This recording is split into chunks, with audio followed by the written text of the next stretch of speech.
Well, the night is upon us, and it is episode 13 of the Nights On, Lights Off podcast. I'm Will Cladley from the Game Escape channel, joined as always by JayShy from ShinMegamiTalks. Jay, how are you doing tonight? Doing pretty good tonight. Looking forward to the discussions. We got tonight is going to also be a pretty good discussion tonight because a lot has happened. Yeah, a lot has happened, and the holidays are upon us. Thanksgiving's coming up. Hopefully, the pace of life will slow down for both of us, maybe, as we head into the holiday. But I figured we'd start just by thinking about what are some Thanksgiving gaming memories? Do you have any memories of games that sort of came out around that time, or just gaming with the family? Anything come to mind? Yes, I actually have a ritual that I do every Thanksgiving. Actually, I think I've brought this up once before, but it was overshadowed by the Christmas ritual of Parasite Eve. But Yes. every year for Thanksgiving, I play the sequel to Maximum Carnage on the Super Nintendo, which is called Separation Anxiety. Have you ever played that? I have not played that. I played It's it Maximum Carnage. it's really bad. It's a bad game, but I love that game, and well, no, that's a lie. I don't like that game, but it's become a ritual of me playing that game every Thanksgiving. I cannot go Thanksgiving week without playing Separation Anxiety. It's a for the people who don't know, Separation Anxiety is the sequel to a Spider-Man and Venom game called Maximum Carnage. It is made by this, I think it's the same developer, but they had to dial it back on some of the graphical outputs because this game is two players. Maximum Carnage was one, so it wasn't that extensive, but it it has color swap enemies. It has the same enemy patterns for every level. The music sucks. Everything sucks about this game, but I just have to play it every Thanksgiving. What about you? Anything for Thanksgiving? Well, I don't have a ritual, but I have when I was thinking about this question, I sort of two memories came to mind. One Mhm. is a really strange game to mention, but Call of Duty Modern Warfare 4. I remember it came out, I think it was like in late October, early November, way back when, 2007, 2008. And I was still in college at the time, and I picked it up. And I remember I was heading home for the holidays, but I tried to like cram in as much of that game as I could before Thanksgiving, and so it just kind of reminds me of this time of year. Like it's a terrible game. Like I think fighting in the Middle East and the Ukraine, things like that, not exactly the typical holiday fare. And then the second one was after I moved back to the tri-state area. The first Thanksgiving, I recall playing Gran Turismo 5. It had just come out. I was at my parents' house, and it was I think like one of the last Thanksgivings when like all of my family was still around and still alive, and I was in my old room playing this new game, and I love grinding in Gran Turismo, so I just sort of have that nice memory. But yeah, those would be the only two. I mean, I do try to play games over the Thanksgiving holiday because, Right. hey, you got 4 days off. You got to try to cram them in. But nothing stands out like those two. I think now is the time where we should probably start creating some sort of new rituals or memories, especially when it comes to like holidays like this. Because I think those times are so nostalgic and they just happen, out of the blue. I think there now is the time to try and create some new ones. Yeah, Do you have any? Because I'm already thinking like if I don't want to do separation anxiety anymore, right, as my ritual or my memory, for Thanksgiving, what would I pick? And the first game that comes to my mind, I don't know if you ever played this, it's Wipeout HD Omega Collection on the PS4. That's the yes, one that very very pops. good game. Oh my god, that game is perfect. It's hard to play. It's hard to master. So much fun. It has great music, great visuals. I heard on VR it's really good, but I haven't tried it on VR. But man, that is the first game that pops into my head. That would probably be my pick. What would be yours? I think that one is like a digital only, right? It was like No, a it has a physical release, but it was short. It wasn't extensive. It wasn't like it was a limited release on like you can get it. I got mine from GameStop, I think, or I think or Target. It was one of those. okay. Interesting. Ah, man, I am really upset I missed out on that because I remember that game coming out and I believe I just downloaded it. Yeah, Was try and get your hands on a copy of that. I think that's a gem. All right, I got to look for that. So, as far as things that I could make new traditions, see, I have kind of a different take on it. I think you can't kind of like force a tradition to come into being. It just has to True. happen. Yeah. So, like when we talk about games we've been playing, like a game for me has sort of gotten that resonance just by the fact of when I played it. So I think that's how nostalgia is created. Like you're not why did you play Separation Anxiety the first time on Thanksgiving? I all right. So I think if I remember correctly, I was on vacation. Because I think do kids get like 3-day vacation for Thanksgiving? I don't know, or 4 days, or I don't know. I just Yeah, remember having up here. they okay, so they do. All right, so I do Yeah. remember having a very long, like a week long vacation before Thanksgiving, and I had a choice to rent a game from it wasn't Blockbuster, but there used to be a mom and pop shop, rental shop down the street from where we lived that my dad used to always love going and renting movies from. And I had a choice. I could either get Brawl Brothers on the Super Nintendo, which is Rushing Beat that a lot of people know in Japan, or it was Separation Anxiety. And I remember loving Maximum Carnage. So I was like, oh, a new Spider-Man and Venom game. That looks cool. Bought that or rented that. And I had that for the week. So I just remember enjoying it as a kid. But as I got older, I was like, wow, this game is horrible. See, spontaneous. It just these things Yeah. happen spontaneously. So, like for me, we were talking before we started the podcast. I have the new dog, the new puppy, Hmm. and as I told you, this dog is gets a little crazy, and we decided that. So, like, we have a room for her. The place we moved into kind of converted part of their garage into a bedroom. Hmm. So it's nicely separated from the rest of the house. It's carpeting, lights, its own HVAC system. So great. She's comfortable in there. And then slowly we've been trying to introduce her to other places in the house. But my wife, rightfully so, does not want the dog in the nice places. So one of the only places that she can go is the main kind of like rec room in my bunker. Okay.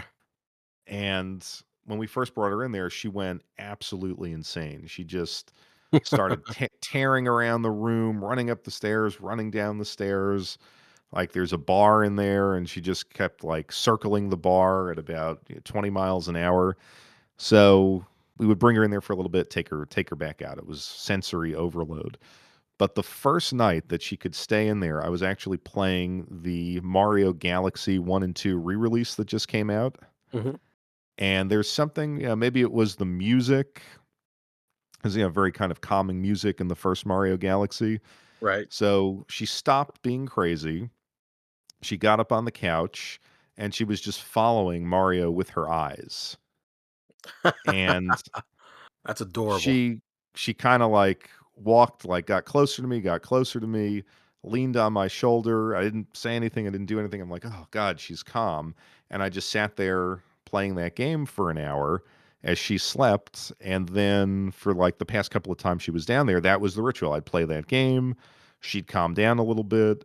And it's actually, I hadn't played that game in a long, long time. It's a pretty good game. Um, so that will that game will kind of have that nostalgic memory of, oh, the first couple of weeks with this dog, this is what I was playing. That's a nice way to build a new memory. That's a nice way. Yeah.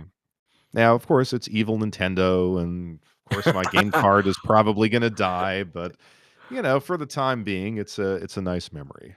That is the consensus right now, is that Nintendo is the most evil company right now. Well, certainly in gaming. I mean, I think we could probably come up with some other examples of evil companies, but Oh yeah. We don't have to say EA or Ubisoft. We already know.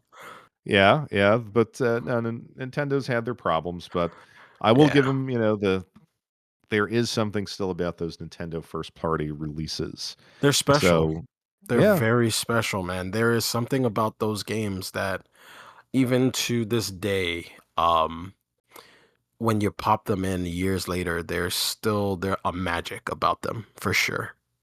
yeah, and I played those 2 Mario Galaxy games.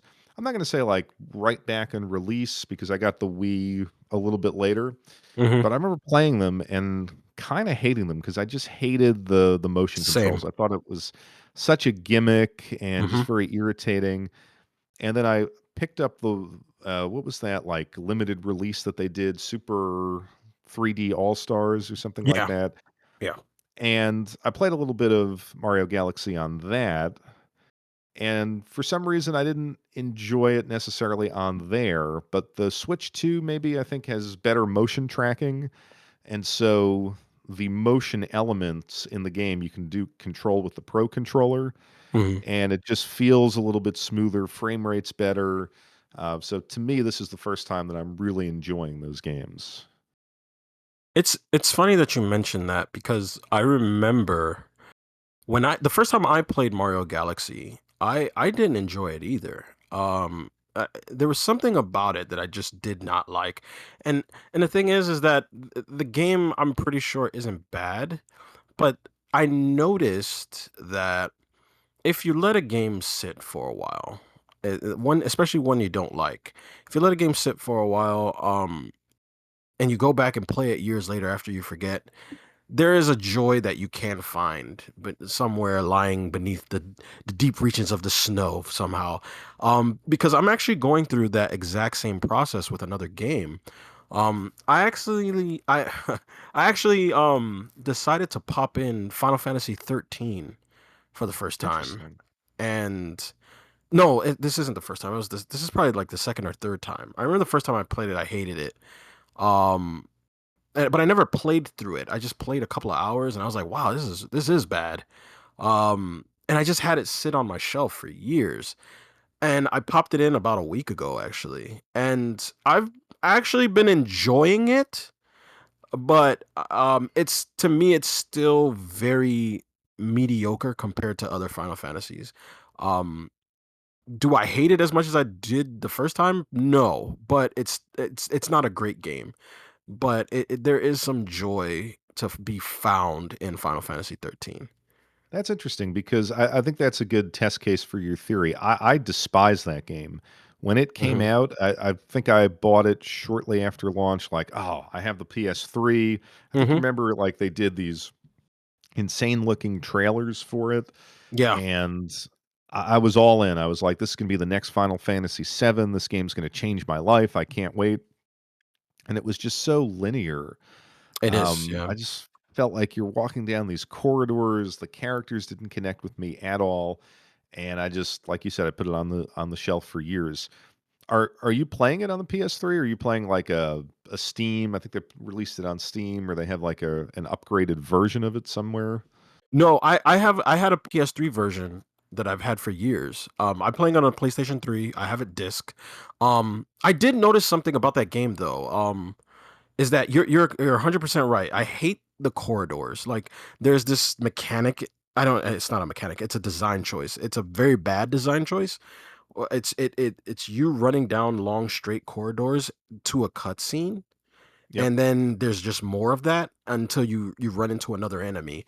The other thing that I would honestly say I hate is the battle system. The battle system is really bad. It's my a friend of mine said it the best. He said it's it's football manager but in RPG form because you don't really control anything except changing the audibles.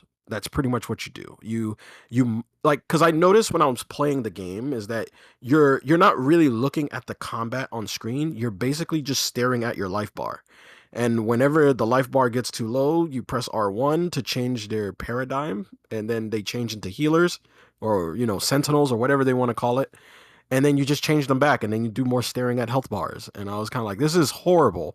But for some reason, it feels like, to me, it feels like I'm playing a mobile game, is what it feels like to Hmm. me.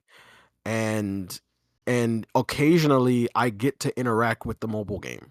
Like, that's what it feels like. And I don't really care about the story too much, but the party building and the whole paradigm job shifting, or whatever they call it, crystallises or whatever, that stuff is fun. But yeah, it I would say pop it in now and play it for about an hour, and try to don't try to wrap your head around the story, because I had to call my friend to ask him certain things, and he was like, yeah, there's an info log in there, and I was like, yeah, but I don't want to read. I'll just ask you. Yeah, that's interesting. I see. I've the experience that I've had with the Mario Galaxy games is that Hmm. I think in certain circumstances, playing on a more modern platform really brings some of these games to life. Like if you think about the Wii, the original Wii, right? You're playing Hmm. that. It's a 480i or 480p console that we Right. were playing on the HD TVs that had just come out. So it looked horrible in comparison to the other consoles. Right. And yeah, I mean, of course, you could hook it up to a CRT if you still had that, and it was perhaps a better experience. But now that you're playing it in, I think, 4K 60 on the Switch 2 docked, but you're Hmm. playing it at a solid frame rate, it's crystal clear, and you can actually appreciate the art, the Hmm. game comes to life. Like, I feel like PS3 games, for whatever reason, they don't hold up as retro experiences because I don't know, there's something just so slow about the interface. Like if the games actually have to download something, they still will download them, but it takes forever. Yeah. And I actually tried when talking about Gran Turismo, I tried to like I had uninstalled Gran Turismo 6 just to free up some space for other stuff, and I felt like playing it maybe 4 or 5 months ago. I put in the disc and just like the amount of downloads that had to happen before I could start the game Yeah. were it was just abominable. Like I felt like the console was going to melt. It was downloading for so long. So yeah, there are certain games that I'll always go back to on the PS3, but I wonder if I think they re-released it on Steam. Like I wonder if it's a better experience on Steam. Final Fantasy 13 Yeah, or uh Final Fantasy 13. probably. Probably. Because I mean, Steam is getting everything right now. Yeah, So, oh, well, I think we're but going to be discussing Steam, aren't we? oh, we are. But no, we gotta finish this games that we've been playing. I only have a couple, so I'll finish up and then I'll throw it over to you. There's only really 3 games that I've been playing since we last I've been spoke. playing a So it couple. was I've been playing a couple of games. Hold on, I've been playing a couple. I got some games out there. I've been okay. playing. No, but go ahead. I want to hear what you've been playing. I'm always going first. You go first. Well, I was talking about the Mario Galaxy, Right? game number 2.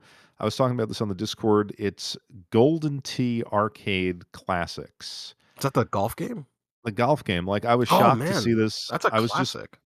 yeah, I was browsing Amazon one night and it came up and I was like, Golden Tee. First of all, I can't think of another time that this has been released on a console.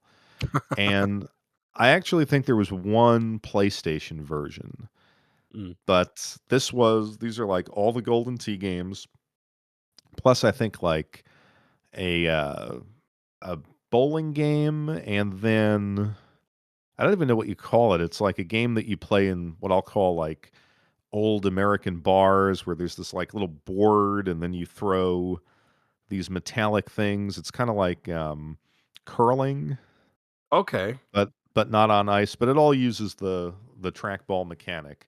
Mm. So I will give this game credit. That's a very hard mechanic to like Put map in to a game form. controller. Yeah, it sounds like And it. they did it, and it's pretty convincing, like, the manual or pro mode, like, you really like, they have the sounds, they almost have the feel if you've ever played that game, and I only played it a couple of times in the arcade, because I think Golden Tee, if I don't know if you experienced it in the arcade, but it was like the game for the old guys, like the guys who Yeah. could drink, Mhm. the 30 Yep. somethings, who might have been there with their kids. So the few times that I got on it, like I do remember the feel of the trackball, and the game captures that, but it does have like a more controller friendly mode. Mhm. And is it a great game? No. Is it a fun golf game? I'm even going to say it's not necessarily like a fun golf game where if you picked it up, you'd be like, "Oh, this is awesome," like Neo Turf Masters. I remember it But being pretty fun in the arcade. I yeah, remember seeing people always play it when they had the rolling ball in the center of the arcade. I remember yeah. that. Yeah. I think it was fun, with that input style. Like if you had the trackball and you had a couple beers, Mhm. like it was fun. To play it on a controller is just not the same, and they do give you the control modes, like a different like assist mode or a game controller mode where it's a little bit more like a traditional golf game. Yeah. And it's okay, but it takes me back to the arcades and the bars of yesteryear. And so Mhm. I think it's like a cool piece of nostalgia. So if you grew up in that era and you remember playing it, it may not be a bad pickup. I remember seeing a certain kind of guy play those kind of games. Yep. It was always the collared, what is it, polo shirt, backwards cap, Yep. and always has the pint of beer. I remember Oh yeah. seeing those guys play. Some of those guys are my friends. Seeing them play Golden Tee while I'm playing, I'm like, I want to play, House of the Dead 4 with the shotgun. Yeah. But I remember those games. Those games are fun Yeah. when you get to drinking.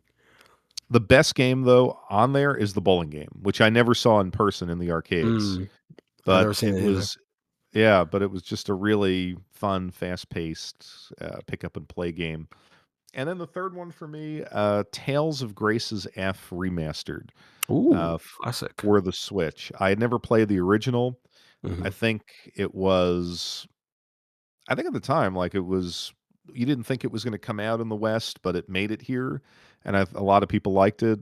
I missed out on it, so I figured I'd pick this up, and I'm gonna give it one, criticism and one point of praise. The criticism, and this could just be a me thing, no matter how many times I play a Tales game or similar games that have that quasi free flowing combat system, like, you have your action points, you can move to a degree. Mhm. I just find that such a bad mechanic for an RPG. Like, either make it tactical or make it turn based in the classic sense, or allow me to fully control my character and dodge and parry, and don't Right. put an input limit. Like, I don't understand what that system was supposed to accomplish. So I figured I'd ask you, like, am I being totally like an old man, or I Um, just see it's so inferior to the other two options. well, I mean, um, it sounds like it could be somewhat frustrating. I'm playing a game that has input limits too right now. And it can be frustrating, but sometimes like because I understand that that's the way the game is, configured, it doesn't bother me as much, but it does get to the point where I just want to quit playing the game. So I'm completely understand. I understand where you're coming from. Yeah, like I'd love to know the history of why they went with this, because if you like free flowing combat where I can move anywhere on the map, and I can, if I have the skill, I can parry, I can dodge and carry out my attacks like, like an ease system, um, or at least modern ease, great. Or turn-based, classic, the way to go. Point of praise for this game. It has, when you start up a new game, it has something called, I think it's called the grade shop. And basically, it allows you to go in there and alter all sorts of parameters of the game to make it as hard or as easy as you want. Oh, that's cool. And it basically allows you to essentially come up like with your own pacing. So Mm, like if you want unlimited health, unlimited money, blow through the game, you can do it. If you want to tweak how the experience system works, you can do it. If you want to turn off encounters or switch the encounter level, it's all there. And of course, you can also make the game a little bit harder. Like you can get only half as much experience from battles, or just, stuff like that. So I basically went with a mix of sort of an experience multiplier, um, and just a little bit more HP and MP, but keeping sort of the money and the other elements of the pacing the same. And I appreciate that because life is difficult sometimes as you're getting older. You don't right. necessarily want a slog, and I really appreciate games that give me the ability to play it the way I want to play it. Is it do you enjoy it though? The Um, Tales of Graces? I think it has a I think it has a charm to it. Mhm. It's a Are you gonna have to little put it like are you gonna have to put it away on the shelf for about 2 years before you come back? I hate to say this because it makes me sound more like more like a curmudgeon, but I guess I sound that way anyway.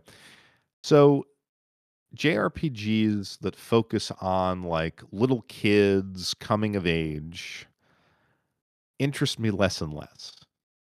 I can agree with And that. I can you know, 1,000% agree with that. and it starts off that way. Now, a lot of people say like the story does get really good and it takes some unexpected twists and turns, Mhm. but I just find it hard to listen to all of this exposition about, oh, I'm going to disobey my father and save this little girl that I found. And it's Yeah. just so while I like the aesthetic, I like the charm of the game, I find myself like clicking through and like checking the news on my phone, which is horrible. But as far as the actual gameplay, like battle system aside, I like the pacing and the layout of the missions. I can say that, but I do think it's going back on the shelf. Yeah. I can completely understand because I've especially when it comes to that motif of those JRPGs. I think that's kind of why I fell out of wanting to need to play Persona games. It's man, I like it made me have more of an appreciation for Persona 2 more because Persona 3, 4, and 5 are completely the same. Um that whole high school drama life, and when you play a game like Persona 2, it has more of an adult feel to it. I guess it's because we're in that adult phase of our lives. So it Yeah, doesn't like really appeal to us as much. so it's interesting, like the Persona stuff. While admittedly, I don't need to revisit my time in high school constantly. I felt like the Persona games they still felt I don't want to even say mature, but they didn't feel as irritating as like super young kids. But yeah. Um, and I felt like the style of those games and the setting was fun, but Mhm. there is that sort of younger narrative that goes through some Japanese RPGs that I can't get behind. But Yeah, I don't blame you. ultimately, like if you don't want to relive being a little kid or being a teenager, the JRPG genre has very little to offer. Yeah. So that's why I kind of like the aesthetics and the mechanics. And if it has satisfying grinding, then it's almost I've said this on the channel and on the podcast before, it almost becomes like a way to relax. Yeah. Like, I'm not necessarily invested in the characters, seeing the game the way through, but it's kinda like the Pokemon games. Like, I never played them back in the day, and I have no attachment to these Pokemon and, evolutions and whatever else, but it does make me very drowsy playing it for, like, 30, 40 minutes. It's a nice little escape, and Oh I my god. appreciate that. Pokemon games are your melatonin. Yes. So what have you been playing? Well, like I said, I was playing. I popped into Final Fantasy 13, and I just find myself going back to it and playing that. So I've been playing that. Recently, after I did the whole test on my Vita games, I've been playing a lot of Vita. Um, I popped that in. I've been playing Criminal Girls. I've been trying to finish that RPG for years now, and for some reason, when I popped it in to test it, I just found myself playing it for about 2 hours, and now every night before bed, I play it some more. So I'm actually close to the end of the game. Um, so I've been playing that. As you know, I did buy a bunch of Sega Genesis games. So Oh yeah. I've been playing. I got my hands on Pulse Man. That for a lot of people who don't know, Pulse Man is exclusive to the what is it called? Sega Internet for the Genesis or Oh, something like that. the Sega channel. Sega Channel. Yeah, I got my hands on a physical copy of Pulse Man. But it is a repro. But because I'm not gonna spend $1,000 on a game for a physical Japanese game. That's No. insane. So I bought a repro. I've been playing that a bit. That's a unique Sega game. Came with a case and all that stuff, so it sits on the shelf. But um, interesting game. That game plays like a mix between Rocket Knight Adventures and a Sonic the Hedgehog game because Hmm. so I don't know if have you ever played Pulse Man before? Probably on emulator once or twice, but it's not something that I've played all that frequently. It has an interesting mechanic. So you have to build up some type of run speed to give Pulse like these lightning charges, and then after he gets the lightning charges, he's able to like shock himself all the way throughout a level and bounce off walls, but he needs room to ricochet off of walls so he can keep the bounce going. It's a really interesting mechanic because it comes into play with a bunch of different things and even with bosses, which is kind of cool. Like he can shock himself through power lines and like grind through wall like a lot power lines and poles and such.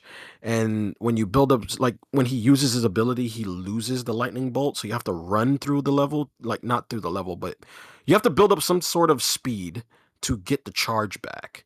And then you're able to like throw it as like a lightning bolt. It's really cool mechanic. It has fun mechanics, and I appreciate that in this game. Sega needs to figure out something because I feel like this game should get a release on like Switch or something because I think a lot of people would buy it. It's somewhat addictive. I've been playing that, and I've been playing what's that other game that I've been playing? P47 2MD, Yes. the shmup. Oh my god. That second level is fantastic. Uh the music is great. Hmm. The way the background from it going from day to sunset to dusk, Yes. it's Beautiful. so beautiful. And um I will honestly say that game has been so much fun until I make it up to this one level where I kind of have to fly my plane through like the cave, and I you have hate to that. I hate Hate it. levels like that. Why was this like a thing in the Genesis? Because I'm pretty sure another Sega game does. I think it was Glaylancer does that too, where Ley they, Lancer. I was even they saying like a couple months ago, Eartheon has even oh like my brand new release. god, why does Sega Shmups have this? Why do they have like corridors in their levels? Like why? Is I that like a feel thing? I mean, I feel like it was a way to extend like replayability. It was like because those Sure. levels you needed to go through them. I mean, as a kid, I needed to go through them quite a bit, but like you gonna need to go through them at least 2, 3 times so you could see the Yeah. pattern, Right. and then you make it through and you'd feel a sense of accomplishment. But it's just a terrible, it takes a game with, like you said, beautiful aesthetics, beautiful flow. You're just enjoying the game, and then you hit that level and it's just like, what the hell? Come on. Yeah, yeah. It's horrible. It's a horrible level. I don't like it, but everything else about that game is great. The music's great. Um, the even some of the explanations in the manual is pretty fun to read through if you got the English release.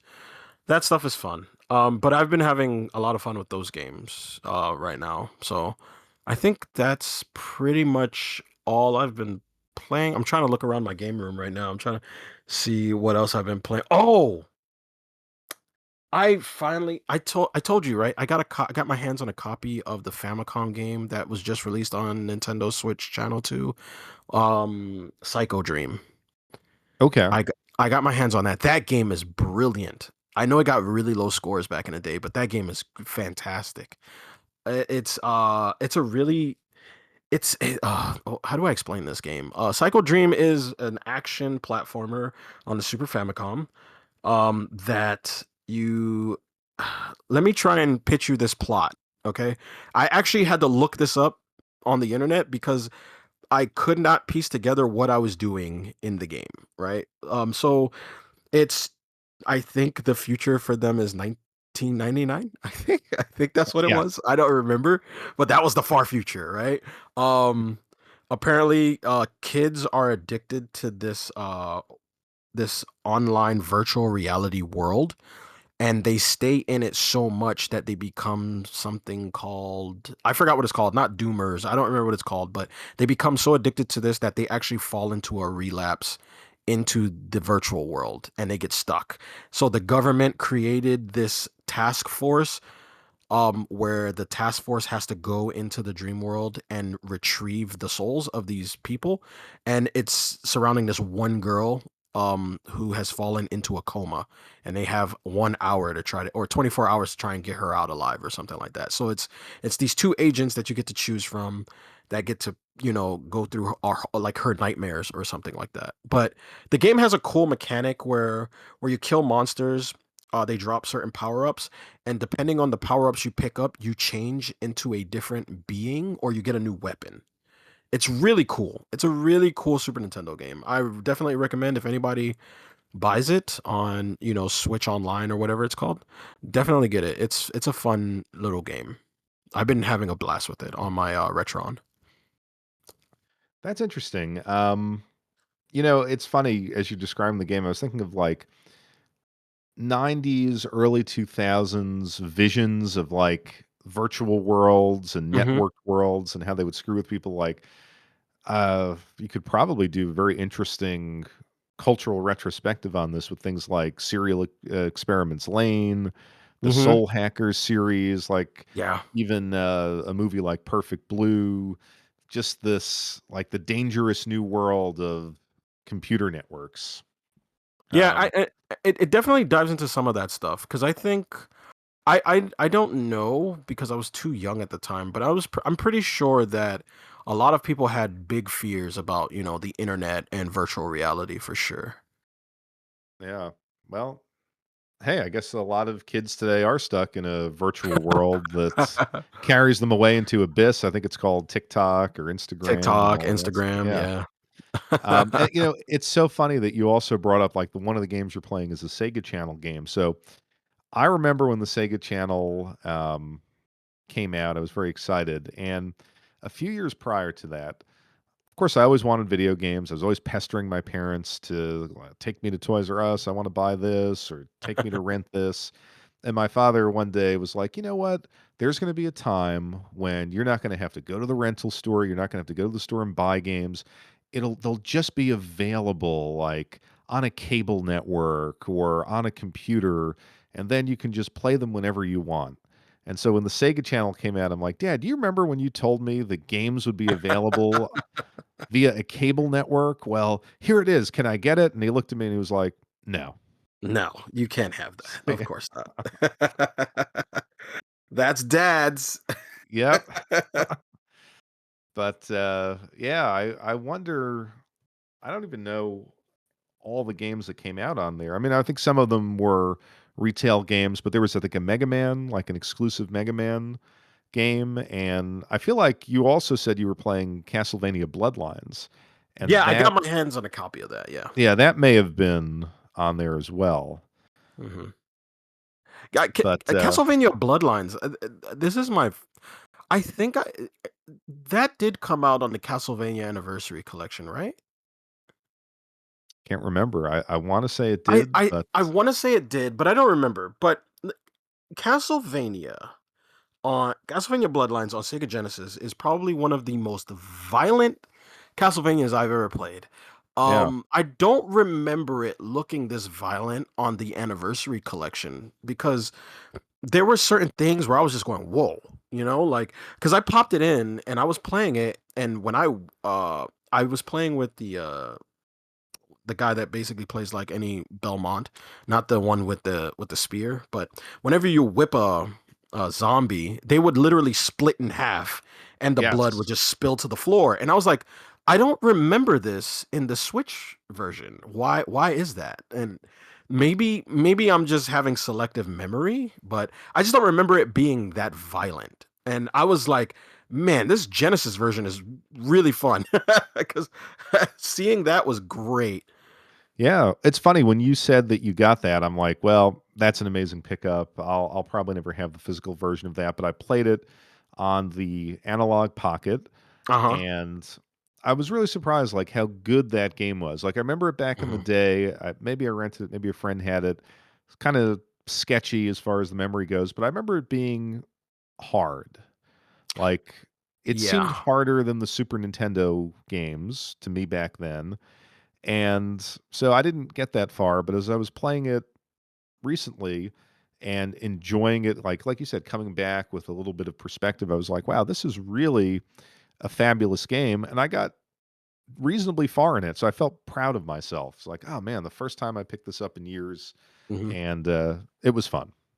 Yeah, I definitely agree. This was I would say this is my first time really spending time on the game because whenever I'd play the Anniversary Collection, I would always drift off to play the other games like Castlevania 1 or Castlevania 2, and I never really played Bloodlines, but when I played Bloodlines, sat there and gave it some real work. And I made it all the way to where the game gets really visually heavy. You got the second level where the water rises up and down and you can see the reflections. Then there's the level right after that where you have to climb the tower and it's almost as if you're walking around it in a giant Yes. circle and it's visually it's phenomenal. And I was actually kind of floored because you kind of forget how visually appealing some of these games were back in the day and a lot of the tricks that these designers used to use to like mess with your eyes, and it's just like a work of art that I have to respect. It's just so much Yeah. fun to look at and play. That's it. I mean, Castlevania did that on a couple of those early games, like Rondo of Blood, right? Had Yeah. the Hmm. clock tower, The clock similar tower, yeah. deal where you're going around. So, yeah, I mean, it looks good today, but I mean, back then Man, when you saw that, it was really mind blowing. yeah, it was. Even Richter's death animation was fantastic. It's crazy. Crazy Well, good. that is a nice pickup. I was very jealous of all the stuff that you were posting, Yeah, but yeah, that was good. Yeah, good finds I got there. the Genesis rabbit hole continues. It does. It really That's does. 2025 has been the year of the Mega Drive for us. Yeah. Yeah. Um, you know, it was funny. I woke up this morning. My phone was ringing, and it's my wife, and she's like sending pictures from the Suragaya in Shinjuku. Ooh. And she's like, "Is this what you want? Is this, do you want this?" And I'm like, "Find Mega Drive." Get all the Mega Drive stuff. Yeah, and that's what that's what I know is like we always talk about marrying well. It's like my wife's back in Tokyo on an assignment, and she's out shopping for me, and I wake up to Suragaya pictures of different games. Like you can't ask for more than that. Yeah. That's So that's an awesome way of having morning coffee without the caffeine. yep, yep. I would, and she couldn't find the Mega Drive, but I think That's because it's behind the glass. All it's behind the good stuff all is the good behind the stuff, man. glass. All the Mega Drive stuff in Japan is like isn't it like super expensive? And I still Yeah, to this day don't know why. I don't know why. yeah. I mean, it's pricey. I think it's one of those things like it wasn't the platform of choice over there, and so it has I think that rarity to it. It's like, oh, well, maybe you didn't play it back in the day, but this is your opportunity. And I think Oscar on the Discord was saying like the obviously the Neo Geo stuff, like certain cartridge based hardware is super expensive. Then other stuff like Vita is dirt cheap.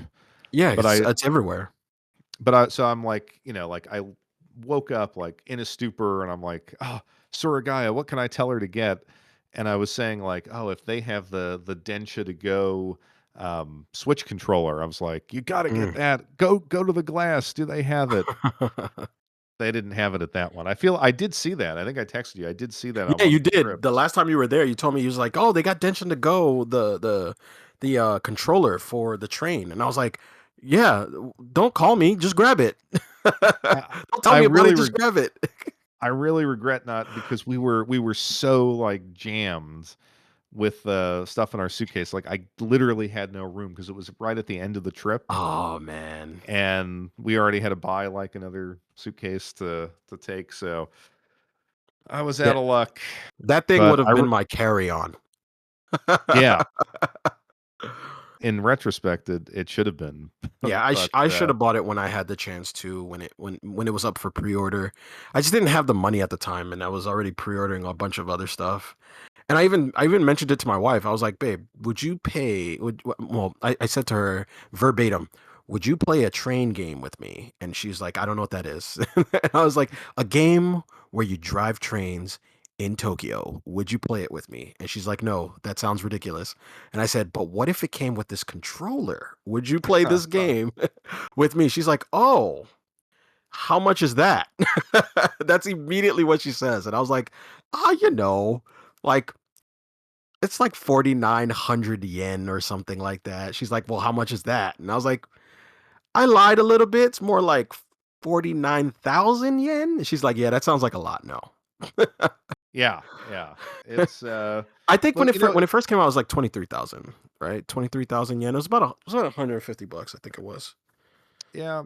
I think I saw it for I said want to say the equivalent of like 130 when I Okay. was there, used. But it was funny because I sent that to her and she was like, "Oh, well, if you want a Switch, there's all types of Switches. I'll just buy you a different one in a different box." I'm like, "No, no, no, it's not a Switch. It's a controller. Don't buy a Switch." But well, one of these days. And that's that's that's I just hate one to of those say things this. you're gonna have to, just pass up on for now. Yeah, I mean, you can get it from certain sources online, but of course the tariffs are going to hit you hard with that. Yeah, we don't. I don't want to talk about that. But I think my new rabbit hole because I had given her like a list of things to look out for, and I was like, well, there's certain things you can get here. I want to get something that I know I will never be able to get here, so I put a lot of train simulators on the list. Oh, okay. So if she finds them, then I think that's going to be my rabbit hole because I do enjoy those games. Again, another kind of like Mm, relaxing, quasi relaxing kind of game. Like if you don't care about getting like the absolute perfect stop at every station, right. it's yeah, kind of like a Zen sort of experience.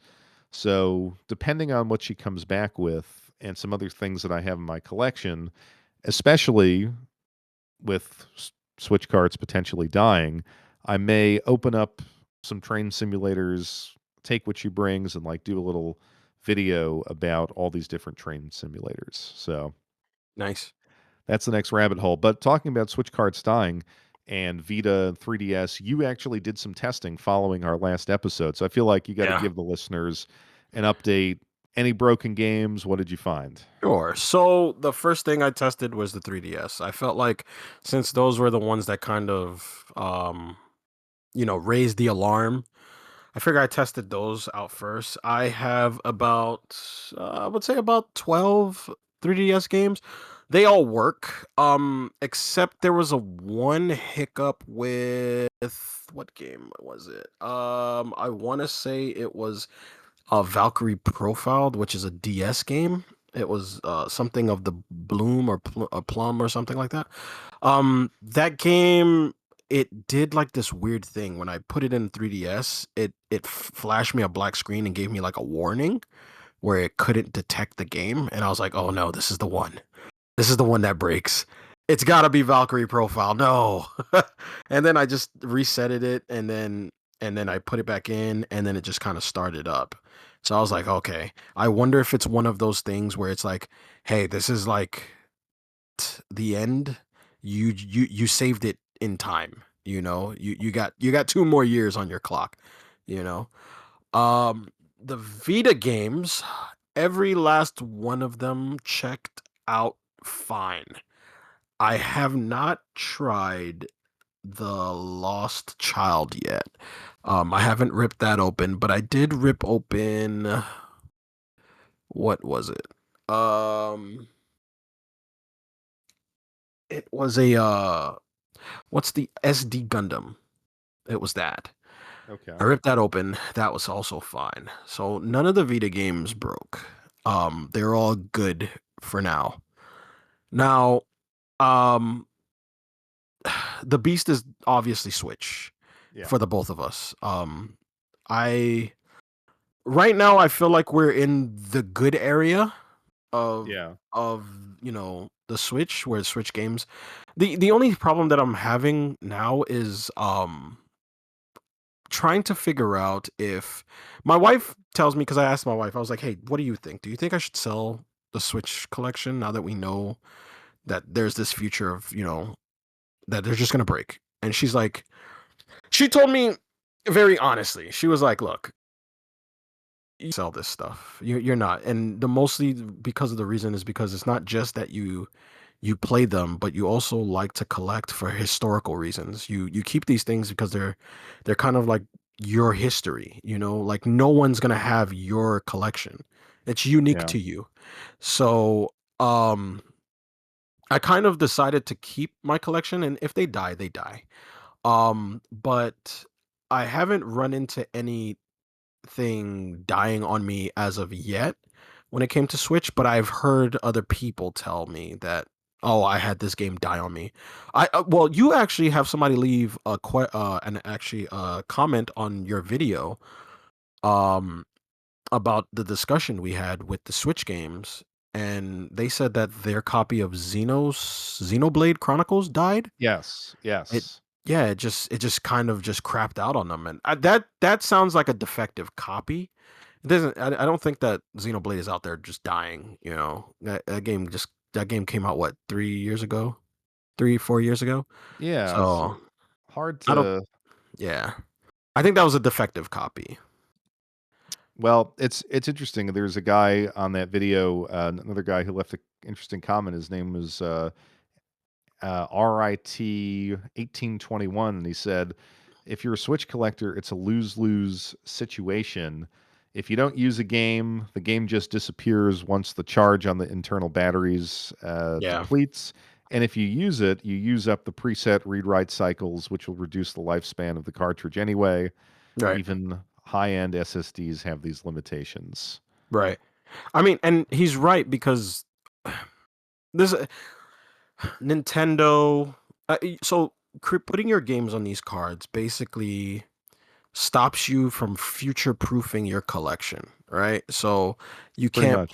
you can't play it 30 years from now, and the kids who grow up in this era, when they reach their nostalgia factor zone, they won't be able to come back to this to buy these games because they'll be broken by then. Um you kind of have to, unfortunately, treat a lot of these games kind of like films that you see at the movie theater. They're entertaining for the time that you have with them. You know, it's unfortunate, but it is what it is. But as of right now, all the games that I have, they work. But I'm gonna slowly try to go through my Switch games, but I'm probably not gonna go through all of them. I have too many. But I've definitely stopped because I just have too much now that I need to get through. I am sorry if you hear me typing in the background or if you hear pinging, but Now my wife has made it to the Bic camera in Kawasaki. She is out on a shopping Sunday over there, and she is just sending me pictures of games and saying, "Do you want this? Do you want that?" So I Mega Drive. Paul. Find a Mega Drive. Well, no, the big camera. Unfortunately, the big camera only has new games. So Mm, uh, one of my favorite places over there. Big camera, Yodobashi camera, just awesome. But Bic is better for games, in my opinion. nice. So yeah, I apologize to the listeners, but listen, You gotta get in your games, man. You gotta get your games. tariff world, you got to have someone over there. So Yeah, man. You gotta have. Luckily for me, we have a buddy who is in Japan who is a frequent. He talks to us within the Discord. I have two friends that actually live in Tokyo, where whenever I need something, I can get some help. But the tariffs really jam me down. So I'm in the world full of tariffs. I can't at this moment. It's just too much. yeah, yeah, it's sad that I But it's mean it's temporary. kind of yeah. Well, I hope it is temporary. It's I temporary. f- I feel like when the tariffs stop, you and I are going to do some real damage. Oh my God. But You have no uh, idea. you know, it's funny. The other day I was thinking back and thinking like, it's been 5 years since we've had the release of the PS5 and the Xbox Series X, and if Wow, you it's been just that think about, long? yeah, like how Wow. turbulent these 5 years have been just globally, but how it's affected gaming. Mhm. Like PS5, Xbox Series X, they were very hard to find, right? Because we're in the Yeah. pandemic. You had shortages. You had like the resellers buying it up. I couldn't get a PS5 right away. I actually got it as a sort of belated wedding gift. Okay. My wife was like, "What do you want as a wedding gift?" And I said, "Well, honestly, the PS5." And couldn't find it. And I told her, you don't get it on eBay for $1,000. So and it's like it doesn't seem that long ago, but you went from like the pandemic era shortages to the woke game stuff to the massive layoffs in the gaming industry to now in the world of tariffs and scarcity of parts due to rare earths and stuff like that, where the memory's getting more expensive and these consoles are raising prices at the end of the generation. It's just been just a crazy 5 years to be a modern gamer. Yeah, it's yeah, as a whole, it's been pretty hectic. Um where I feel like now, and I think we've been talking about this in the chat. I feel like there is some sort of cultural shift that's happening right now too. Um where I just I think that companies bled their consumers to a point where they can no longer contribute as much as they would like to. And the other thing is the quality of the games. Like the quality right now isn't great.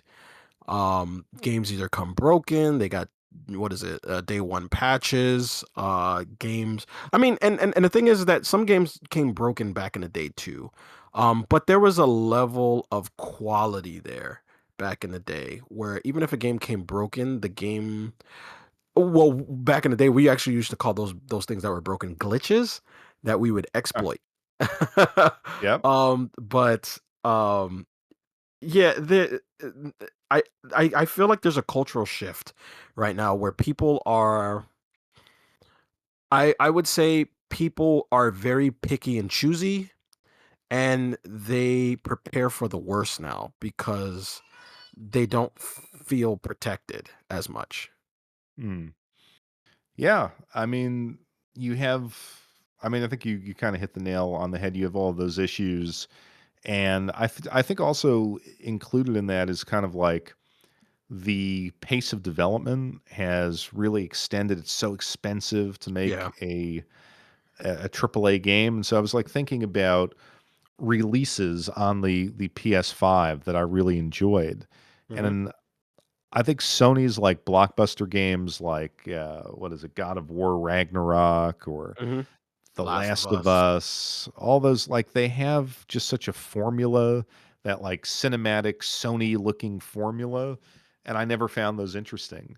Um, and then of course things like Fortnite and Yeah. all of that stuff doesn't really resonate with me. So they're just, I really wanted the system so badly when it came out, and then once I got it, I think I've hardly ever played. It's one of my least played consoles, and yet there were things that I liked on it, like the Ratchet and Clank game.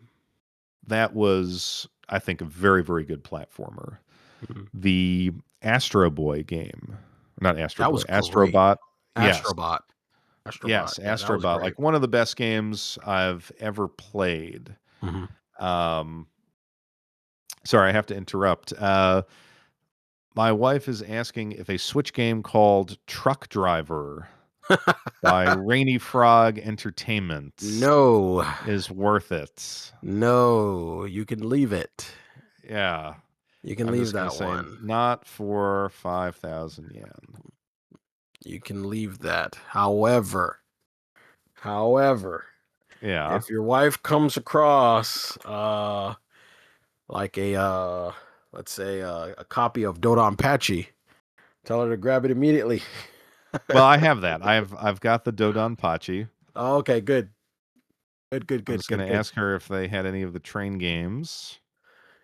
So So, she's your thing right now, it seems like, is mahjong, and then now we're at train games. That's your thing. I Train simulators now. Well, I always like the games. Why do you import? You import because You want you weird want to play stuff. games that you cannot play Yeah, otherwise, right? So the true. mahjong was always the thing. Like once I figured out the rules of mahjong, it's like, oh, this is an awesome game. Right. This is just a fun, challenging. Ooh, she found all four of the train games. Wow. I'm gonna say, Is she grabbing them? yep, Lucky guy. Look at this. yeah, What other podcast does this where you make video game deals all the way in Tokyo for them to be imported back home by the wife? yeah. That's We are some the only serious one, stuff. baby. Yeah. We are the only podcast that does that. That's cool. That's awesome. Someone on the Discord said, "What is that airport management game you were talking about?" Yeah, so Airport Hero. I have that. Okay, Yeah, I Airport will ask. Hero. I haven't played it yet, but that's basically like football manager, but with airport control. What is it? What do you call it? Uh, w- Traffic control. Is that what you call it? Air traffic control. Air Yeah, traffic control. Yeah, yeah. Airport That Hero. That game is those people that we expensive don't now, I have think. now, or that we didn't have because of the government shutdown. Right, there were no air Right. traffic controllers. All right, If I'm I not going to have her look for that because she's like, "I'm going to a Surigaya," and I'm just going to say, go to Surigaya. Don't You got the train games? Head out to Surigaya. Yeah, if I'm not mistaken, Airport Hero is actually up in price. Last time I checked it, it got up there. Yep. Last time I Well, checked. I missed out. I feel like that would be a little bit more complicated. Like what I like about the train games is, granted, they are Japanese heavy, but the mechanic is fairly self-explanatory.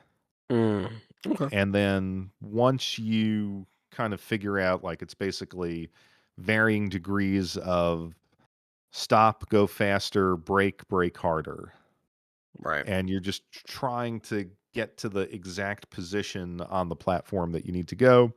And a lot of them have like really nice scenery. I think I started buying these before I started going to Japan, but when you think about how integrated the train is, it's kind of like a fabric of society there to like play these exact lines. Like there's something interesting about that.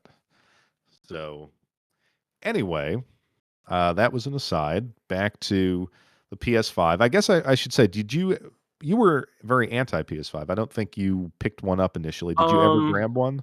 I never grabbed one, but thought about it. The problem that I was having with the PS5 was that every game I was interested in was coming out on the PS4. So I just never grabbed one because I had the PS4.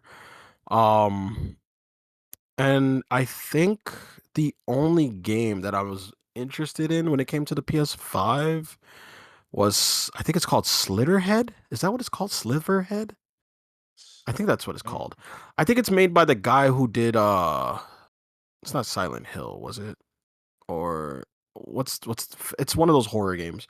But I was interested in that game, and that was about it. Do you know what I'm talking about? I think it's called Slitherhead. I think that's what it's called. Um, I don't recall that one, Maybe honestly. maybe I'm crazy. Maybe I'm crazy. I don't know. But that I know it's like I don't know if it's online, but it's like I think you play as some type of parasite, and you have to oh, Slitterhead. It's called Slitterhead. Slitterhead. Yeah, Slitterhead. Yeah, I was interested in playing this. And that's about it. It looks like you play as some sort of parasite that flows from one character to another, and it feels very hacky slashy, like Ninja Gaiden or something like that. But you just move from body to body, like you just have a bunch of different characters that you play as.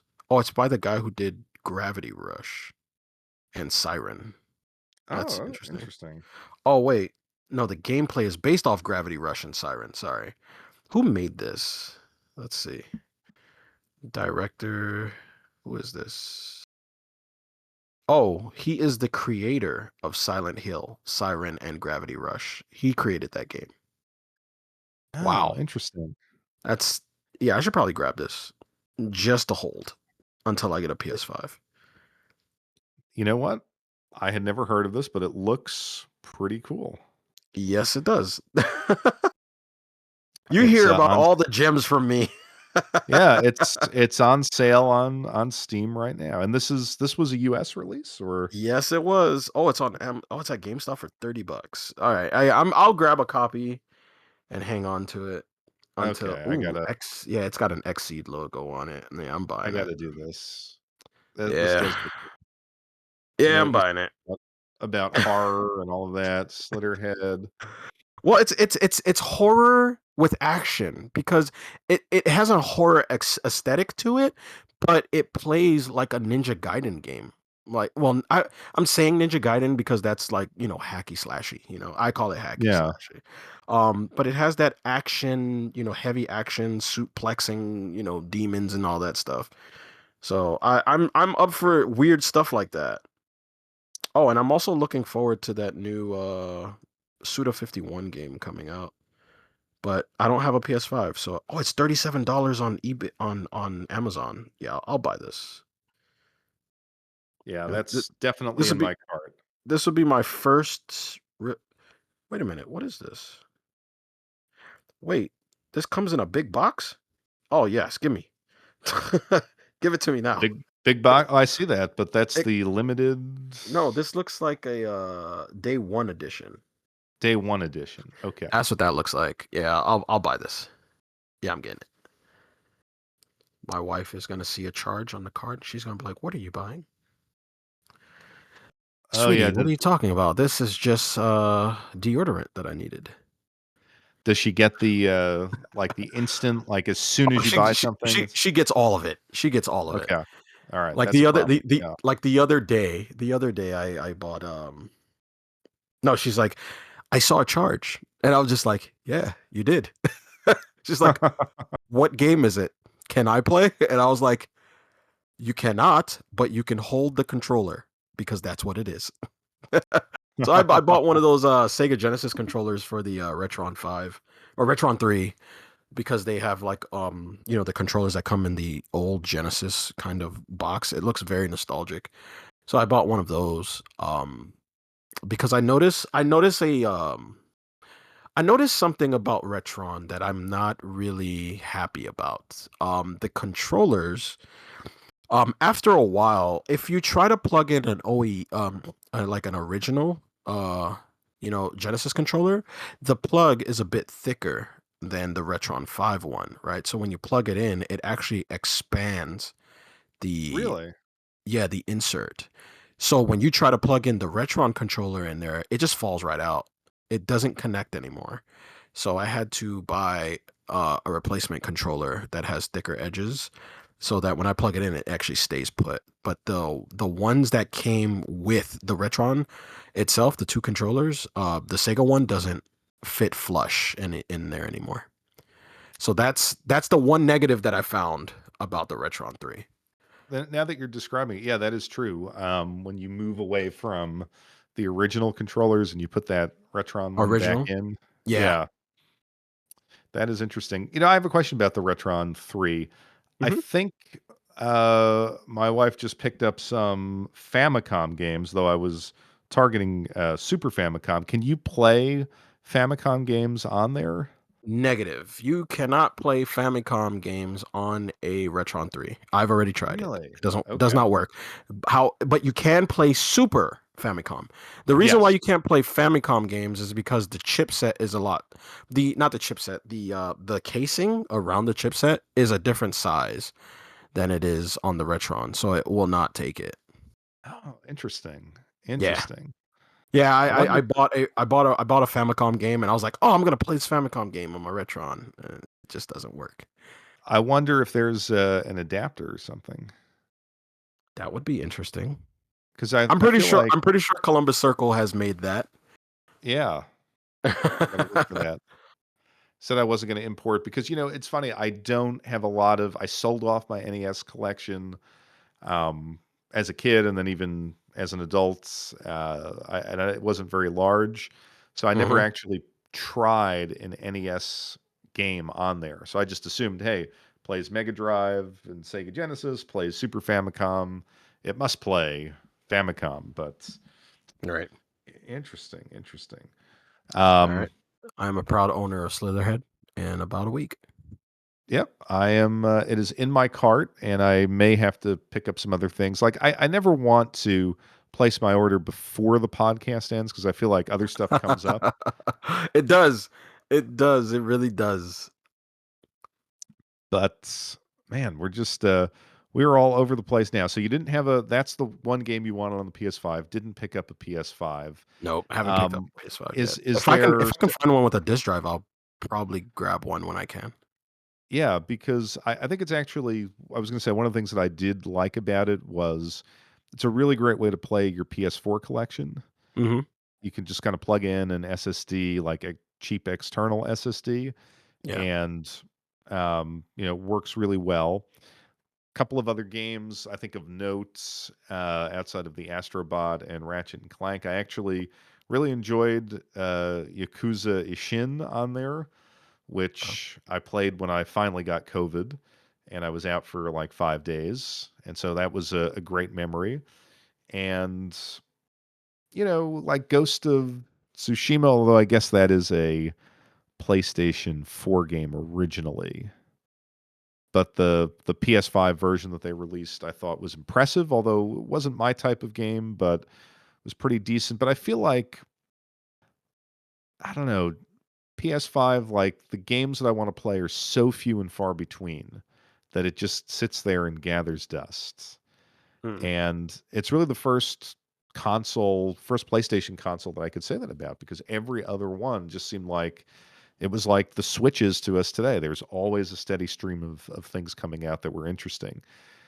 And then, I mean, we don't have to belabor the Xbox of this generation. I mean, basically, they're destroying their brands with all of the Man. price increases. Oh my. Now their games are on every platform. I mean, I think Yeah. it's fair to say the series consoles were a failure from a marketing standpoint. Although I thought it was like a good piece of hardware, and I did when I was getting the uh, Game Pass from a family member who worked at Microsoft. I felt like it was delivering some value, but that, of course, is an artificial situation. I don't know. It's sad to see. what Xbox has become throughout this generation. Yeah. I remember when I heard it, I wasn't surprised, but I will honestly say that it made me really want to look back at who they were before. Actually, because usually what I do is whenever a company does, stupid things like this, I usually look back at the stuff that, made them popular. I mean, we did it the last episode actually, where we started Yeah. diving into old Xbox Prime stuff. I'm sorry I keep calling it that because that's what I always call it in my head, is the Xbox Prime. But I really am more interested in the Xbox Prime now than the new stuff. But um, I feel bad for all of the fans of Xbox up until this point because they've dumped so much money into the company, man. And I know a lot of people say that they're happy about what Xbox is doing, what Sony is doing, but me personally, I feel like putting your stuff on other platforms kind of it it lowers the value of your brand. I cuz I When you separate them and you make things exclusive, I know a lot of people are like not into the whole exclusive thing, but I feel like that's healthy for a market. You need forms of competition in order for something to be successful. And I personally, the whole tribalism thing that happens between consoles, I mean that's normal. There's Yeah. always going to be a console war, and there's always going to be people that's going to pick sides. When you don't have that, the competition when you don't have competition, the quality of the product suffers because they just feel like they're just going to make money wherever. Um but I don't know. I feel bad for the people who have put this much money and time and effort into the company up until now. Yeah, and I feel bad for what Xbox is going to become because I read a rumor that their next console, apparently they are still going to make a next console, is going to be like some super high end boutique piece of hardware. With Mm. speculation being that it could be $1,000 to $1,200. So they're Whereas trying to because I make a want, PC or what? It's yeah, I don't. I mean that the spec now it'll still be an Xbox, but it will be like the Rolls Royce of consoles. Oh, so they're Uh, trying to be the Apple of the gaming industry. Yeah, and so I think the idea Oh, is that like Xbox will be everywhere, everyone can play it, but if you want the physical Xbox, you're really going to have to pony up for, this that's ungodly amount. insane. That's very like I can't think of anything they would offer for 1,000 or $1,200 that would be worth it. And I think the I- rumors is that like, the PlayStation 6 will be in the realm of affordability. If I if if they're making if they're making uh, if they're making really really good looking games and it's exclusive to this high end console, maybe it might sell because if you're gonna put it everywhere else, no one needs to buy your console. Yeah.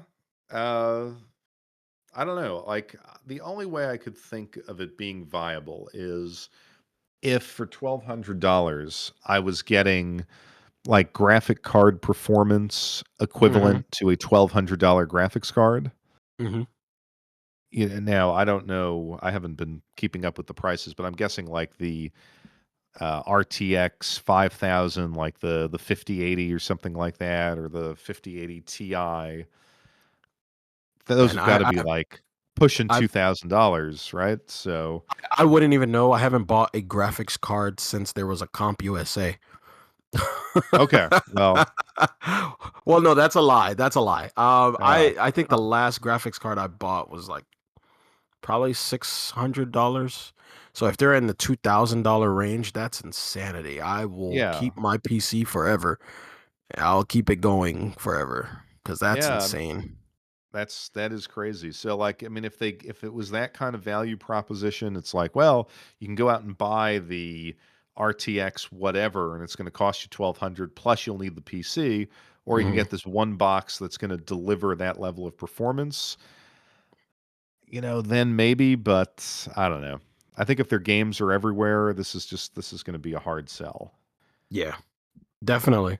It doesn't make sense to buy their console if they're gonna put their games on other, databases where we can just download them. If you put it on Steam, why should I buy your console? I can just buy your game on Steam. Yeah. You Well, know? I heard that Halo is going to come out for the PlayStation 5. Yeah, it is. That's a fact. So, like, if I can play Halo on my PlayStation 5 that I have currently, why should I buy your console to play Halo? Yeah. Um, Nuts, nuts. But there is a hardware release that was just announced, or announced a little bit ago, that we are excited about, I think, and that is the Steam machine, Yeah. The where Steam Cube. yeah, the Steam Cube, the what do they call it? They The call it the uh, Gabe Cube. The Gabe Gabe Cube.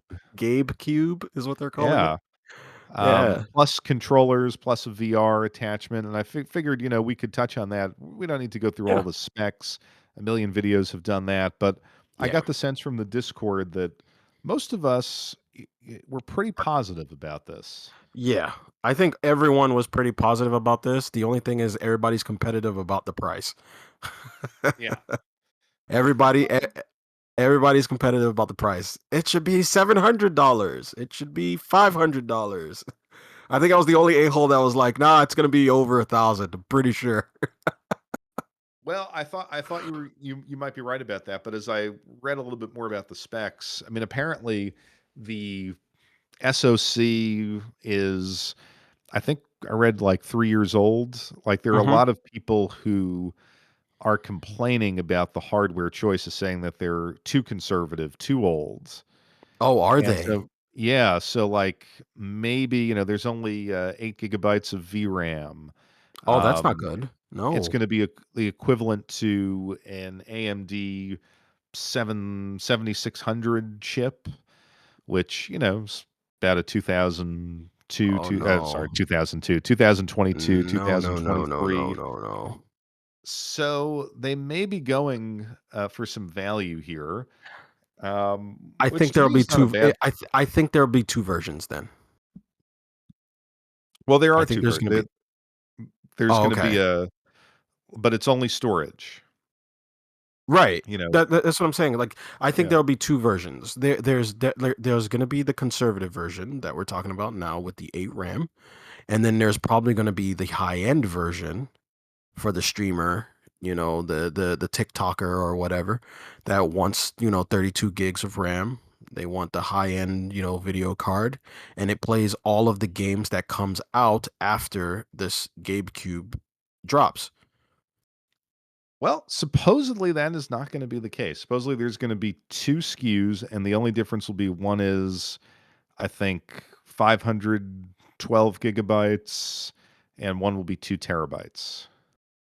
And that's supposedly the only distinction. Of course, we don't know. They have not really made that announcement. Yeah, that doesn't sound good. Um, but it's interesting. Like if they hit a $500 price point, let's say that this hardware is really value conscious, and Right. it's a $500 price point. I mean, I think that's a really powerful proposition for I people. It's I like, I you agree. could buy a PlayStation 5 for $600 with no games, or you could buy this for $500 and use whatever is in your Steam library, most of which will Yeah. play fine. Um, for me, um, I think that at $500, the price is good, right?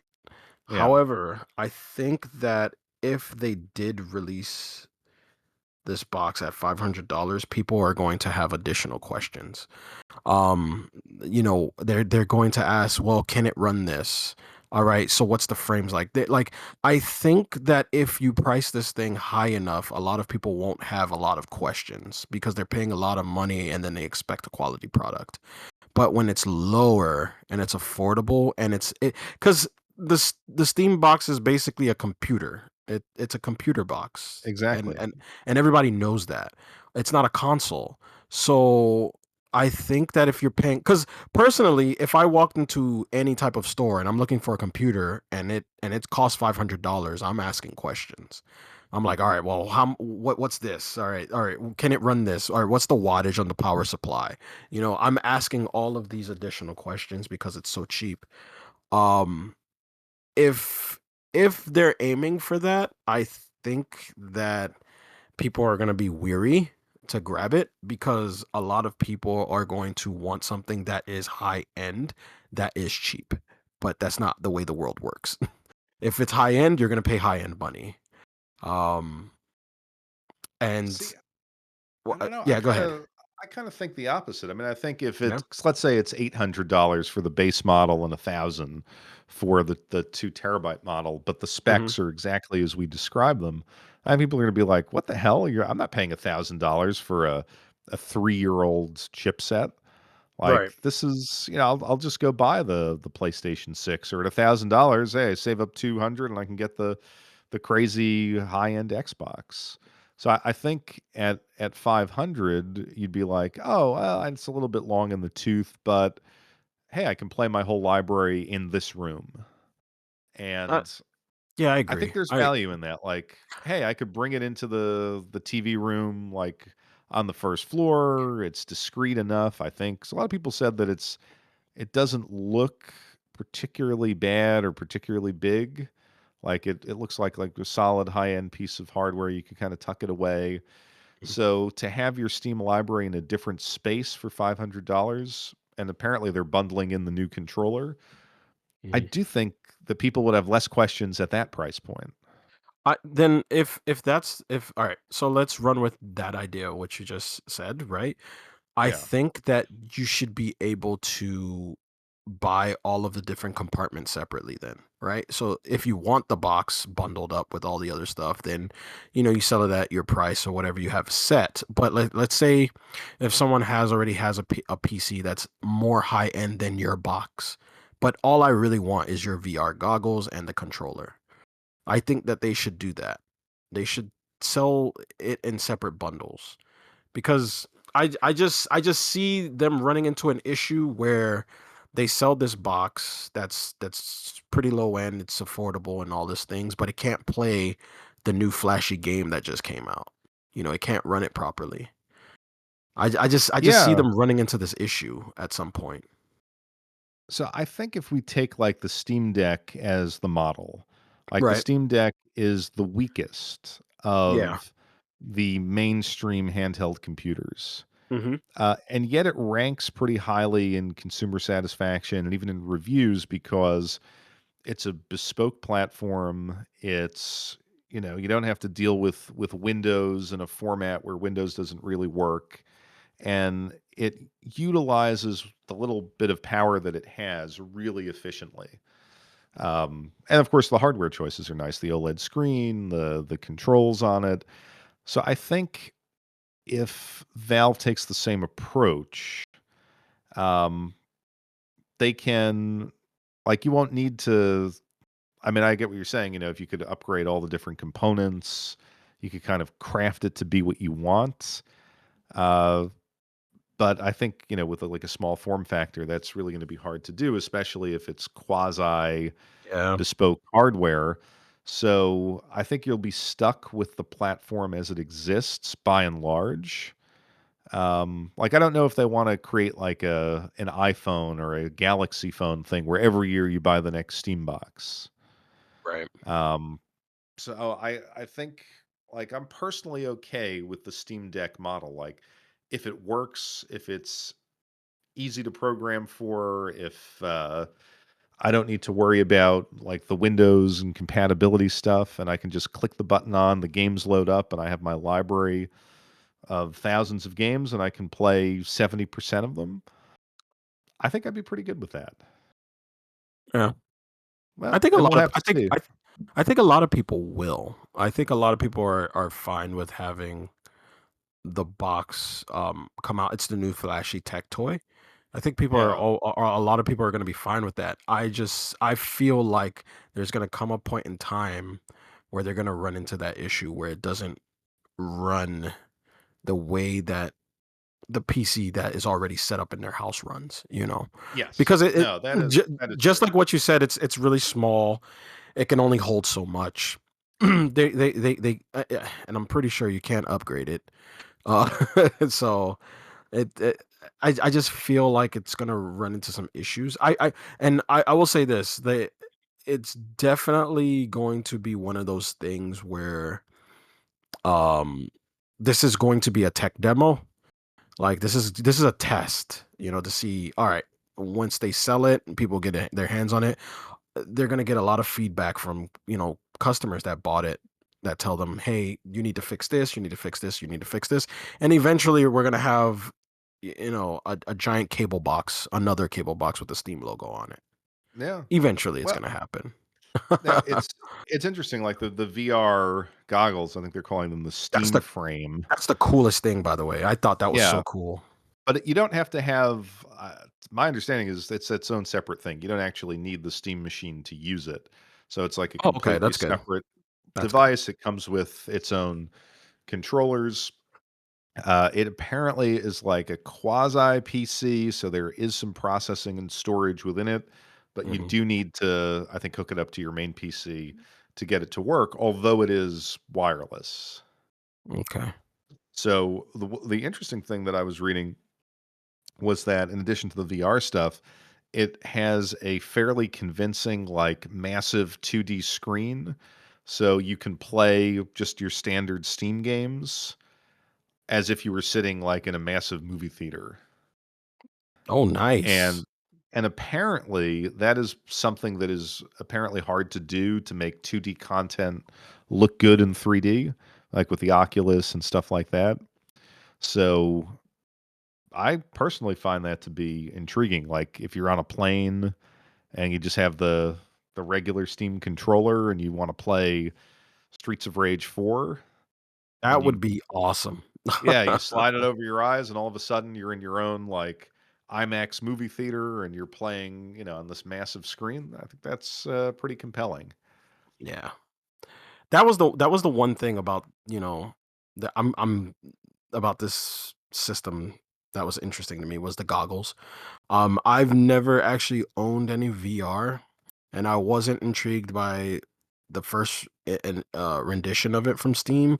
I wasn't Yeah. intrigued when Facebook did it. I wasn't intrigued when Sony did it. But this time, for some reason, it looks appealing, and I don't know what it is, but this one looks like I need to have it.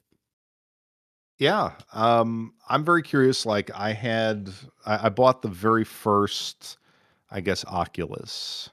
Hmm. And to me, like, it just didn't work for me. I felt nauseous. I wear glasses and it wasn't particularly comfortable with the glasses. I wound up selling it. But if they have the ergonomics right and it is as seamless as they presented it in their demo video, I could definitely see myself going for this. And I thought it was funny, like everything that they presented, I was excited about. And I can't say the same for really any other gaming product. Like I think I have such positive vibes from Valve, that I have such a strong sentiment for them, that I trust them to get this right. I realize they're a bit predatory if you're a developer, but as a customer, I feel like, and as someone who has thousands of physical games, I am most excited about a fundamentally digital platform. I get the games on sale. The hardware's been good that I've purchased in the past. My old Valve controller still works wonderfully. Um, I've never lost access to a game, even though I don't own it. Games that I purchased in 2009 are still in my library ready to go. So I feel like this is a moment where they could be really competitive when they can do the exact opposite of the greedy sort of corporate practices that you see with Nintendo, Sony, and et cetera. Oh yeah, definitely. They have definitely made themselves a competitor for sure. But with the whole thing with Sony and Microsoft, a kind of, you know, leaving the landscape, it kind of changes because Nintendo was always playing in their own little arena, in my point of view. They've never really been in the competition. It was really mostly, you know, Microsoft and Sony. Um, but yeah, I feel like when it comes to the Steam box or whatever you call it, um, I feel like it's in a realm by itself too now because I don't feel like Sony is even competition for them because they're putting games on their platform. So it just feels like they're working together at this point. Yeah, that's true. I mean, I think it's going to depend on, like, if you're going to play games in front of your television, Hmm. what is the friendliest Sega Dreamcast. platform No, I'm just for the well, yeah. I mean, Dreamcast for the too. for the consumer, right? So let's assume that Right. what we said about the Xbox is true. No one is going to get their kid the $1,200 Xbox. Of course Now not. you've got the 600, we'll say $650 PS6, PS5 now, where yeah, the kid can play everything that he wants, but you're going to have to buy all those games. There's very rarely a sale like a Steam sale Right. on the PlayStation Network. I realize they've gotten better about that. You can do the Nintendo thing where the games are $80 a pop. The accessories are really expensive, or you can pay your, let's say, $600 once. You get a controller, and the stuff that you've already bought for your kid and the stuff that goes on sale frequently, you can just download to this thing with a button, and the graphics are good enough. The kid can have fun with it. Like, I'm going to call it now. All right. And I want you yeah, to mark this date. Are you ready? Hot all right, take. Is everybody yeah. listening? Hot take. There's going to come a time when you're going to turn on your Sony PlayStation and there's going to be an option to go into Steam. I'm calling it now. That would be All right. brilliant. All right. I'm leaving it there. PlayStation 6, everybody. You're going to turn on your PlayStation 6. There's going to see an option that's going to say Steam. And you get to go in your Steam library on your PlayStation 6. I would never say never, but Sony would need to be in a very bad spot to subvert I'm, their own digital I'm, storefront, but I'm calling it now. I'm calling it now. I'm that is the calling it hottest now. take you've had, I think. Yeah, I'm calling it. I'm gonna call it. And you know Well, it's funny. Usually when I say these hot takes, it like I usually have my fingers crossed and I'm like, please don't happen, please don't happen, please don't happen, and then it happens. hey, NOLO episode 13. Episode 13 sure Future, has a hot take. yep, hot take, future of Steam. It's gonna be on the PlayStation. Oh yeah, yeah. So I wanted to get to, we do have a question section on the Discord, and you Mhm. actually asked a question that then we said like it generated some discussion, but we didn't answer it because we were saving it for the show. Yeah, yeah. So your question, which I think is a fascinating point, of course, not that it's going to matter when we get to the era of the Steam machine where nothing's physical, but you asked if you had a hard to find game in a case, but you were missing the manual, what was the most you would spend to make the game complete? And which game would you pay top dollar for to make whole? Yep. That's my question to the community. So you were What saving your answer. What do you Well, think? I really asked that question to the community because I wanted to know everybody's. Because for me, I was just curious about it, right? Because I recently got my hands on a copy of Rocket Knight Adventures with the box, but it's missing the manual. And I started looking for manuals on eBay, and I came across the manual. The manual costs more than the game and the box. Wow. And it was like $60 for the manual. And I was like, $60? Like this game by itself is like 40 and the box is like 20. Or it's less than that. It's like 30. You know, it's less. Like the manual by itself is more. And I was just like, you know what, this is an interesting thing because I want this manual. I just don't want to pay $60 for it. And I was just curious. I was like, you know what? I wonder because I've come across manuals that were like $80 to $90. And I'm Hmm. just curious, like what's the game for you that you like if it wasn't complete, you're like, I need to have this complete. It's got to be complete. What's yours? Well, I've only done that for one game, Okay. and that was Dragon Ball Z Budokai 3, the one for the Oh, PlayStation was it 2, Budokai Tenkaichi? Was it that one? Tenkaichi, yeah. Oh man, that's a good one. Yeah, That's a so good I one. felt like that was Yeah, always just sitting there good call. with Good yeah, call. and I was like, oh, my wife is texting me from a book off, Oh Lord, so it getting you those gems. oh, yeah, the Book Off Bazaar in Kawasaki. Hmm. She is picking up, Gundam Seed Battle Destiny That's not o bad. That's on the okay. Switch. That's Uh, okay. it was in a pile of things she sent me, and it was, like, the only one that I didn't have.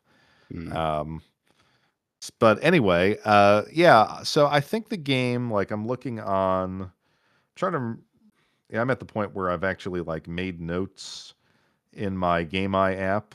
Hmm. So I think, like, right now, loose is 80 and CIB 120. Oh, S so with the $40 difference, um, I wanna say I paid $40 for the manual. okay. So it and I Let me see if also I could find one. the box was pretty beat up if I recall as well, so I swapped boxes. The art was fine. So I couldn't see myself paying close to $100 for a manual. I mean, unless we were talking about, I don't It's know, got to I be a had Earth. it's got to be a high profile game Yeah, yeah, for that would be me. really It's the got to only be a high time. profile game. Um, yeah, I couldn't just see myself doing that. Like, if I'm searching at a game, to me, it has to be complete. Hmm. Like, I won't try to Frankenstein it together. Yeah. I see. Um, I like Frankensteining some games sometimes because the search is just that fun every now and then. But there are certain times when I find a game that's not complete. I wouldn't. It's very rare that I buy a loose game. The only time I usually buy a loose game is if I have the box and the manual already, and then I'll buy a loose okay, game. But usually, like if I'm looking for a manual, it has to be a game that I had a lot of fun with as a kid, or it's high profile. Like in my case, Rocket Knight Adventures is a game that I had as a kid, right? So I've never owned this game complete in box, and I really, really want this game complete in box. But $40, man. I don't want to pay 40 or $60 for a manual. I want to pay maybe 25 to 30. I feel like I feel like that's a bit going that's fair. But if I had to choose a game for my collection that I'm willing to spend $100+ for a manual, um, it would probably be Persona 2 on the PlayStation 1. okay, Or that makes sense. That's a y- classic. yeah, that or a what's that one game? Elemental Gearbolt. I'll do that one. That's about it. That's about it. Yeah, Or see, any Sega Saturn game from Japan. yeah, like I was thinking, like maybe Street Fighter Alpha 3 or Yep, Zero that's another 3 one. from, like, if I didn't have the manual for that. I mean, I'm somebody like I'm a little obsessive compulsive about condition, so I'd be more inclined to like upgrade the manual if it was really ratty. Hmm. Um, but yeah, I mean, it would have to be okay. I guess I could think of another one. I have Michael Jackson's Moonwalker. Moonwalker, and I think the manual is like a little bit water damaged, like not terribly, Okay. But if I ever found like a really crisp, nearly new manual for that, I might pick that up. You know, it's funny that you mentioned that game. My wife just found out about that game, and because I showed her some video of there's a new character in one of the new Tekken games that dances like Michael Jackson, or she does break dancing or something like that. Oh And yeah, yeah, yeah. they dressed her up as Michael Jackson, and she looks like Michael. And my wife thought that this was a Michael Jackson fighting game. She's like, "Oh my god!" She loves Michael Jackson. She's like, "Oh my god, there's a Michael Jackson fighting game. Can we buy that?" My wife doesn't say that. She never says like, "Let's buy this game." Like, it's not her thing. But she's like, "Oh my god, let's buy this Michael Jackson game." And I was like, "That's not a Michael Jackson game. That's Tekken." And she's like, "Wouldn't it be cool if Michael Jackson had a video game?" And I was like, "Sweetie, he has a video game." And she's like, "No way." And I was like, "Yeah, he has a video game. It's on the Sega Genesis." And she's literally like, "We need it. Do you have it?" And I was like, "No, I Huh. don't." And she's like, "We need it." And I was like, "It's like $130." And then she says, "We need it in the house now." I was like, "Hey, if I'm okay." So like, we're giving it 2 weeks, but she wants this Michael Jackson game. She needs to play it apparently. So I that's another game on the Sega Genesis checked off. I always enjoyed that one. I don't know, there was It's something great. about it. It's fun. I remember when it first came out, like I don't know if it was a launch title or it was very close to launch, but I remember seeing it and thinking, wow, this really is a new era of video gaming. Like there's a Hmm. Michael Jackson game. And I didn't really necessarily like Michael Jackson or listen to a lot of his music as a kid, but just the idea that this like global celebrity would be in a game, Yeah, it just made the game and the system feel a lot bigger. yeah. But, now of course it's just kind of ironic playing it like your objective is to, rescue Save the small little children. Yeah. save the little kids. Yeah. But that And he's game got the that game monkey. that game Yeah. was super for its time. It was very creative because even like his super move thing that he does when he spins around and then Yes. eventually he gets all the enemies on screen to do like the dancing thing. Like Yep. we never seen anything like that in 1990. What was that? 91, 92?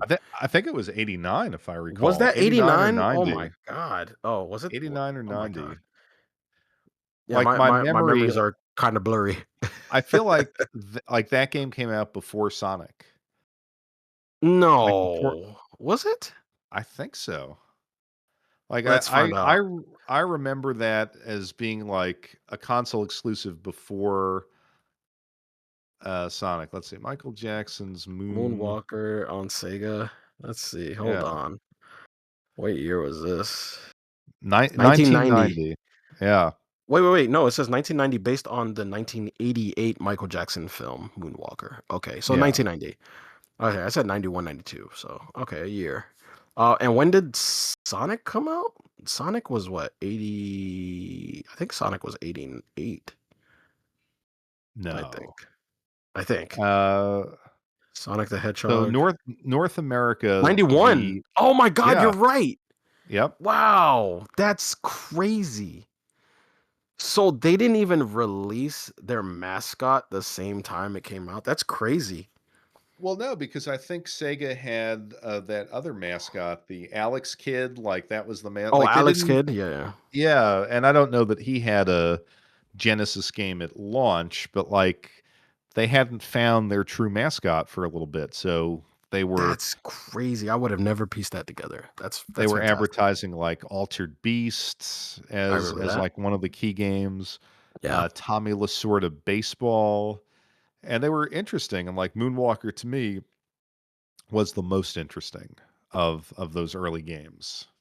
That's cool. And the other thing is like back in the day, you played it and it's, oh yeah, those are the Michael Jackson songs, but playing it today on like good speakers and actually having stereo sound separation, which I don't think Mhm. I had on my parents' like old school TV that was in my room. Like I think I was just rocking one speaker mono. It was actually well composed and like the Yeah, music sounds really good. So I say yeah, get it, make your wife happy. for That will be sure. awesome. For sure. So, Well, I think we have covered a lot on this episode. We still have to Yeah. do our "We've Got Your Number" episode 4, but my wife is calling me and saying, "Could you get on a video call? I need you to look at some games." We got it. You got to go handle business, and I understand I that. gotta, I can't say no. She's out and about, so we will save that. Maybe that'll be for our Christmas episode. Most Because definitely. we do have a lot of games with the number 4 in the title, and I do have actually, I think, some fairly controversial opinions about these. Uh-oh. But yeah, I mean, it was awesome. I think we covered a lot of ground, a lot of food for thought on this episode. So it's always fun. Always, always great. So yeah, so that is our pre-Thanksgiving episode, and we will be back to talk to you guys before the winter holidays. Yep. See you later, everyone. All right, take care.